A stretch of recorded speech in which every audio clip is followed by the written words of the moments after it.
Hey, friends, look, Red Play Dead. This is Ask Robin Black number 8. I think it's been, God, I don't even know now, 10, 11 weeks. We've had this YouTube channel. It's been super fun and freeing and creatively fulfilling. Really, it's just, we can do whatever we want. It's been amazing. And the last few weeks have been nuts. I just got back from Korea. I have all kinds of stories from Korea. We were in Dallas. We went for brunch with Jorge. We saw some amazing fights. Really unbelievable stuff. Me and Mark have been on some adventures. Please check out Fighting is About Fighting number 8. I'm going to tell you all about it, where I'm going to tell back the story of where I've been and the things that we've seen and the challenges that we've had and the fun. While you're watching this, depending when you are seeing it, that could be up right now. If you're a subscriber and you just got this, it'll be up in the next half a day or less. But this is Ask Robin Black. And I like to sit and take questions and try to think them out in real time. And it's the process that's the fun for me. Not being asked a question and coming up with an answer and being sure about it and, you know, lecturing you on stuff and being an expert. I'm not on that trip. I'm on the trip of trying to ask more questions and dig and peel and try and theorize and see what we come up with. I realize sometimes when I chat with people or have a little short conversation or something online, sometimes people will be like, balls up and make a prediction. And I'd be like, you mean guess?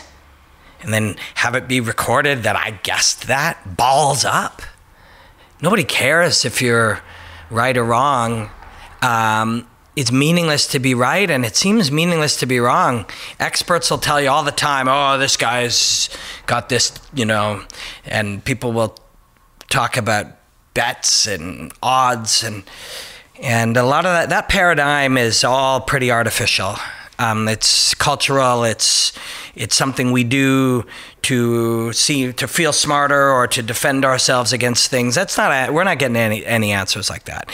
And people will be like, you're afraid to make a stand because you'll have to defend it. I've said this a lot of times. It's important not to defend when you're wrong. Don't defend your wrongness. You're doing yourself a massive disservice, taking away the ability to learn something. When you're wrong, what that has meant is something that you thought was so is not so. That is a chance to go and figure out what is so, get some new information, grow. I feel bad sometimes when people are like, you know, figure out what it is, make your stand, and then defend it to the death. If you're wrong, why would you defend it?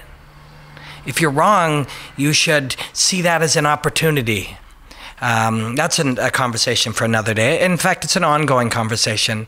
It's a life-changing, like a paradigm-shifting, a self-understanding, self-awareness changing thing. To not be afraid to be wrong. In fact, seek out the truth and really be looking for it and honestly try to find what's right, but be excited when you're proven wrong. We're going to talk about that always. That's something I believe strongly in. But today we're going to look at some questions and we're going to try to answer them as best we can and source them out. This one has come up a lot, so I wanted to start with it. Part of me thinks we shouldn't even look at it, but then another part of me thinks maybe there's a chance we can work our way around it. And so at Aaron G80, what is your opinion on Cris Angela situation and the original tweet that caused it? So Cris Cyborg is a 175-pound professional athlete, and Angela is a 125-pound athlete, and they are young women, and they're in a thing. Situation. Why? What about this situation?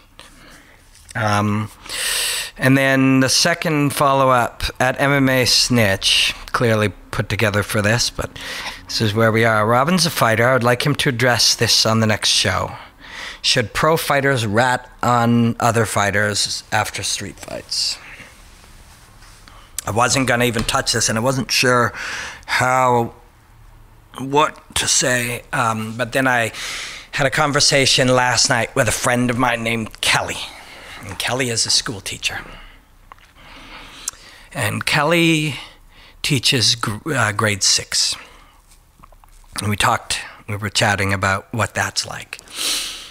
Today, with the way that things are today, you see all the way these kids deal with each other. And when we were kids, a bit of conflict was considered important, to be pushed a little bit, to realize, understand conflict, understand the push and the pull of argument and disagreement, and that some of that would be valuable when you grew up.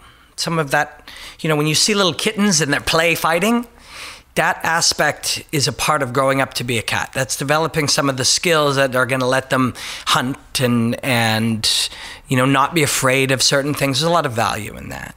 And you see little children play fighting. It is the cutest thing in the world. When nobody's mad and little kids are like rolling around and they're struggling, and I just sit there and immediately look at the instincts, the physical instincts of what's happening and how they're trying to learn at the moment, and where you get certain control and the physical nature of the struggle. Sometimes I see dogs. I like to take my dog to the park. He's getting old now. But this morning I ran into my friend Peter, who was taking Foxy. Kitty is my other friend's dog.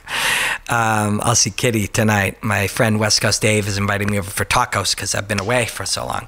And I'm going to see my friends John and Jen have a dog named Kitty. Peter has a dog named Foxy. So I ran into Peter and we go to the park. And I love to watch the dogs play fight too, because there are certain principles that once a dog knows it, they work it. Certain physical dominance principles, and even ones that roll to their back, they're using the guard, the back legs of the guard as an open guard, even striking and keeping space. There's some real principles that are real and that are instinctive. And you see why in the Chinese martial arts that they studied animals for insight. I'm going way off on a tangent, but this kind of thing is really interesting to me. It gives me a lot of joy to look at that and to see how all of this connects. But anyways, we were talking about kids. And so my friend Kelly is a school teacher and she teaches grade 6. And when we had a conversation, I was talking about what I was, my job, and I don't tend to read these questions, but I mentioned it. And so she told me stories about being a grade 6 teacher and how you will see the young girls in grade 5 and 6 and 7, boys too, but the phenomenon that she observes more often because she deals with the girls' soccer team and a number of the other teams is the girl dynamic. But I don't think this is a male or a female thing at all. But she says it's quite common you see when these conflicts happen, whether motivated by any number of things, youth, jealousy, there's 100 reasons. That these days, a 12-year-old will go on Facebook, or I guess it's Instagram more, she was saying, because I was curious about the platforms too, or Twitter or whatever. 6 years ago it was Facebook, now it would be Instagram. And they will insult each other. Sometimes it's in the moment and they get each other all wound up. Sometimes it's motivated by malice. Sometimes it's because you're in grade 6. Jenny is a slut. Jenny's a slut. She was making out with 3 guys. Or, Jenny stole, or Jenny's family is whatever, or Jenny's ugly. And how common that is. And, I was talking about it and I was like, wow, they're just kids. Children do stuff like that. They lash out. They're kids. We had a short conversation about social media itself and how, for children, how challenging that is because their brains aren't developed fully and their relationships are not really fully developed. So they're children and they do these kinds of things. And we had a conversation about how sometimes you just type stuff and you've done it. And no matter how highly developed you have tried to you've self-examined, you've tried to improve yourself, you've recognized your flaws, and we all have lots of them, and you thought, I'm going to become a better person. Still, you're exhausted, or you got in a fight with your family member, or something bad happened at work, and you momentarily express something negative. We've all done it because we're humans and we're wandering through the world, and we have no matter how positive you are, and I'm a pretty positive guy. Something will happen for business or personal and you'd be negative for a second. If in that moment you said something, you were rude to a cab driver or the person who poured you coffee or your friend, or you were short or you were tired, or you happened to go on Twitter and express it, this is not a representation of who you are. That is the moment in time that you had a momentary thought. And you have thousands of them, millions of them, every minute, hour, second, day. You just have them. They're different. They're not who you are. They're who you were in that moment. And even that, it may not have been you. Thoughts come and go. Feelings come and go. You're complex. Everyone's complex. So they type these things. And she had many examples of them. And so then they fester. And then people gossip. Oh my God, did you hear that Shelley said Jenny was a slut? Did you hear that? These people are 12 years old. They're children. They can't help themselves. And ultimately, Jenny now is embarrassed. Jenny's mad. Jenny feels disrespected. That's a whole other, the word disrespected. He disrespected me, or she disrespected me. Since when were you automatically just do respect, and any like tiny minuscule drop in it equals we should shoot you or something? But anyway, that's a conversation, a cultural conversation for another day. So now, due to embarrassment, and even though only 100 or even 1,000 or even 20,000 people happen to see it, in their day it was a momentary thing. They didn't suddenly go, yeah, Jenny is a slut. It was nothing. It was an Instagram post or a tweet. It meant nothing. They're children. They're children. And so, but Jenny now, I confessed her. It means something to her. She was disrespected. How dare you?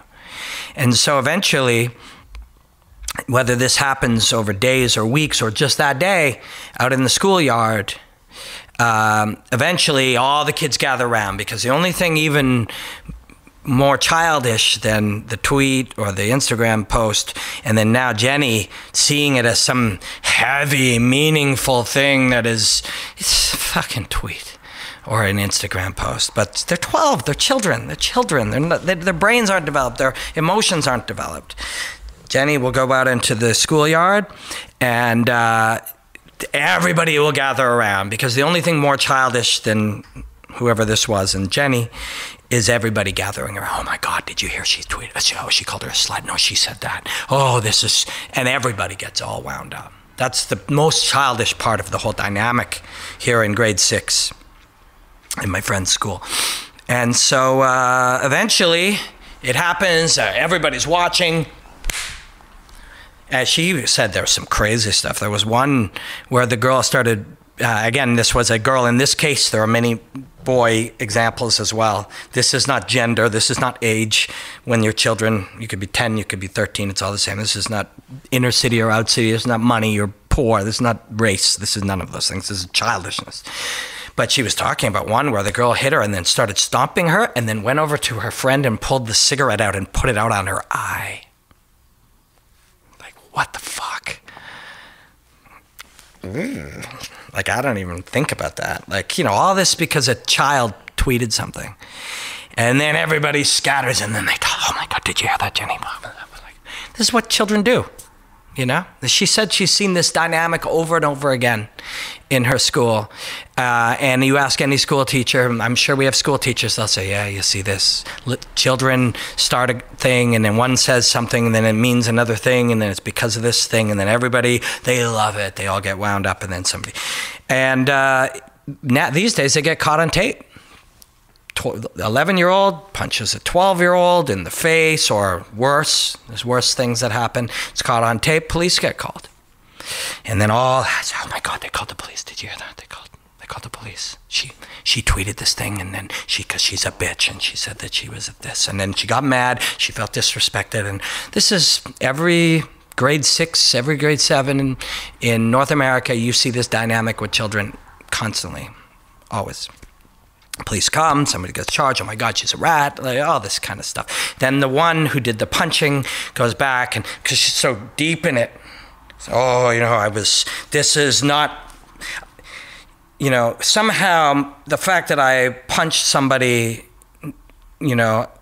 I will explain by saying, well, they said this, but then I'll explain also that, well, it shouldn't have happened, and this is, these, you know, it all goes deeper and deeper and deeper, and then the children sit around, and the children all whisper, and then they watch it, and, you know, and so we were talking about it, and I said, you know, they're just children.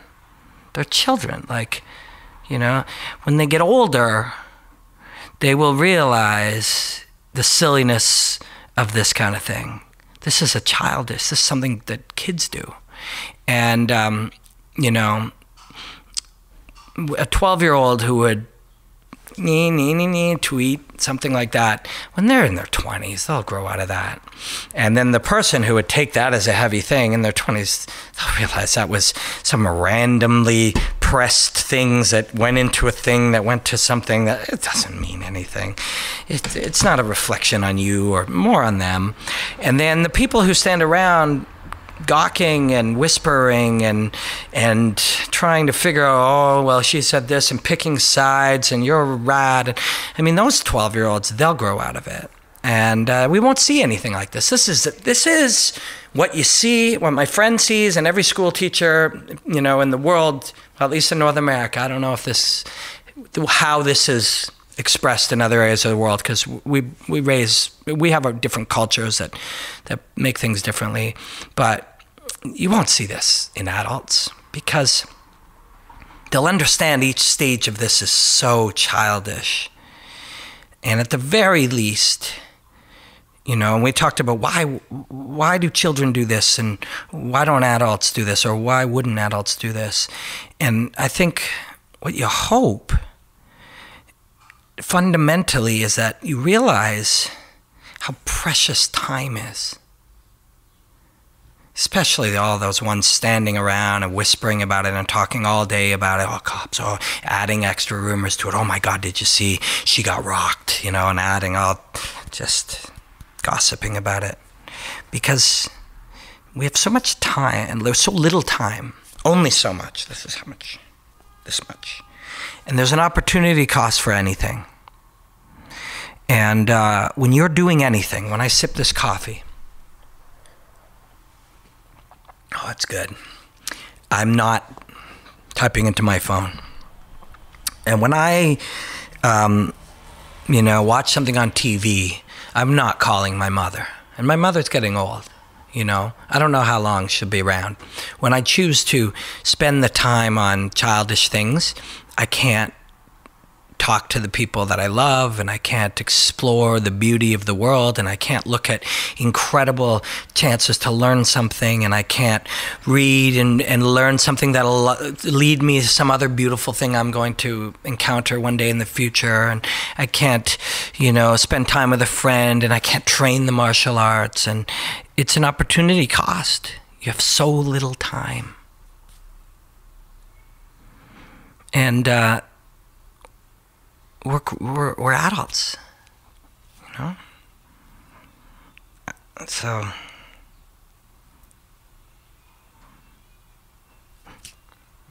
and there's more to life than gossip and drama. I think that's it for today. I think that's it for this one. I'm going to ask Robin Black 8. I hope it didn't get morbid. I just want, we have so little time. Time is so valuable. There's nobody, if you go into an old folks home, a senior home, and you talk to them, what do you know, and they say, oh, I don't know how much time I have left. Do you have any regrets? People always say that nobody ever says they wish they worked harder. Nobody ever says they wish they gossiped more either. Nobody ever says, I wish I got drawn into childish drama more. Nobody. Never. I promise I will come back within a few days with a longer, better Ask Robin Black number 9. But thank you for giving me that to think about for myself. I'm going to try to think about that in a good way and figure out. I don't have any answers, but maybe I gave you some questions. Maybe I just gave you something else to say, oh, that guy's an idiot. But there's more to life than that. There's more to life than tweets. There's more to life. We've all done it, but it can stop right now. It can stop right now. We can stop. We can stop it. And we can stop getting wound up about it, and we can stop being reactionary. We can add to our impulse control so we don't just punch people who typed something. And we can add to our impulse control so we don't get drawn into things. Oh my God, are they a rat? And oh, she deserved it. And oh, we can get out of that. There's a beautiful world out there with incredible things. And if you train the martial arts, it's going to teach you to look at yourself and learn stuff about yourself. And we're going to try to do better. That's it for today. That's all I got. Blackout.